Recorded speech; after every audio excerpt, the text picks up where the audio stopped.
जय माता दी। मैं संगीता ठाकुर स्वागत करती हूँ आपका अपने चैनल पे। आज हम जिस वीडियो को लेके आए हैं वो है अहोई माता के व्रत के बारे में।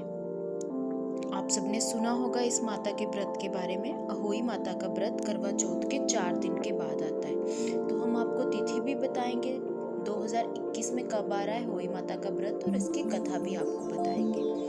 अहोई माता का व्रत करवा चौथ के 4 दिन के बाद आता है। करवा चौथ का दिन चतुर्थी के दिन आता है और अहोई माता का दिन अष्टमी के दिन आता है। तो इस बार अहोई माता का व्रत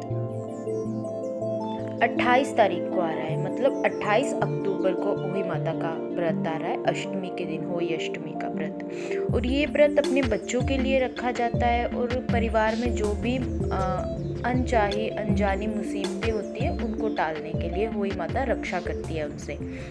तो इस व्रत की कथा भी हम आपके साथ शेयर करेंगे। तो हम आपको इस व्रत की कथा सुनाते हैं। किसी नगर में एक साहूकार रहता था। उसके 7 पुत्र थे।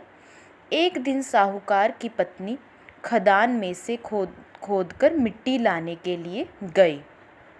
ज्यों ही उसने मिट्टी खोदने के लिए कुदाल चलाई, त्यों ही उसमें रह रहे सियाऊ के बच्चे जो है वो मर गए। उसकी कुदाल से सियाऊ के बच्चे मर गए। सियाऊ के बच्चों पर उसकी कुदाल लग गई। वो अनजाने में हुआ उससे, लेकिन सियाऊ के बच्चे जो मिट्टी में रह रहे थे वो अनजाने में उससे मर गए।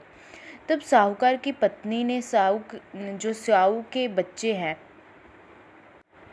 को देखा, मरे हुए को देखा, तो उसको बहुत ज़्यादा दुख हुआ इससे। वो बहुत दुखी हुई कि मेरे हाथों से ये पाप हो गया और उसके बच्चे मर गए। तो उसकी माँ आके बहुत दुखी होगी, परंतु जो कुछ होना था वो तो हो गया। तो वो मिट्टी लेकर घर आ गई। अनजाने में ही उसके हाथों से पाप हुआ, पर हो गया। इससे वो भी बहुत दुखी थी, लेकिन जो होना था वो हो गया। अब वो पछताकर कुछ नहीं कर सकती थी। इसके बाद वो घर वापस आ गई। तो स्याऊ अपने घर वापस आई मिट्टी में। तो उसने देखा तो उसके सारे बच्चे मृत पड़े हैं। उसको बहुत दुखी हुआ।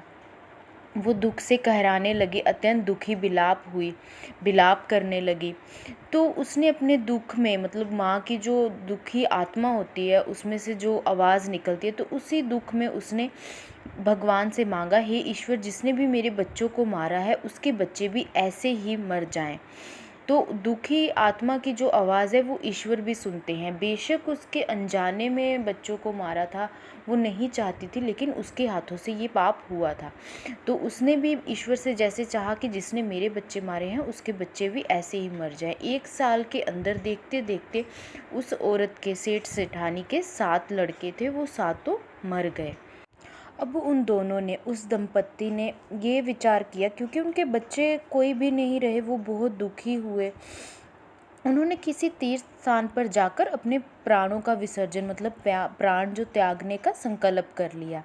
मन में ऐसा निश्चय लेकर सेठ और सेठानी घर से निकल गए और तीर्थ स्थान की ओर चल पड़े। उन दोनों का शरीर पूर्ण रूप से अवरक्त था, मतलब बहुत ही वो जैसे चल नहीं पा रहे थे। तो रास्ते में चलते चलते उसकी पत्नी मूर्छित होकर ज़मीन पर गिर गई। उन दोनों को इस पर एक आकाशवाणी हुई। उस समय आकाशवाणी में उनको कहा गया कि तुम दोनों से अनजाने में एक पाप हुआ है। तुमने सियाऊ के बच्चों को मारा है, तो उसने तुम्हें श्राप दिया है, इसीलिए तुम्हें भी अपने बच्चों का कष्ट भोगना पड़ा है। अगर तुम इस कष्ट से बाहर निकलना चाहते हो तो अहोई अष्टमी को, अष्टमी वाले दिन माता की पूजा करना और विधि विधान से मन से उनका व्रत रखना। तो माता को दया आएगी तो तुम्हें अवश्य संतान प्राप्ति और दोबारा ये सुख प्राप्त होगा। वो दोनों ये आकाशवाणी सुनकर अपने घर चले गए और उनके मन में कुछ धैर्य हुआ। उन दोनों ने भगवती माँ का स्मरण किया और घर में जाकर पूरे विधि विधान से अष्टमी वाले दिन, होई अष्टमी वाले दिन आकाशवाणी के अनुसार वो व्रत प्रारंभ कर दिया और मन और भावना से वो व्रत रखना शुरू कर दिया।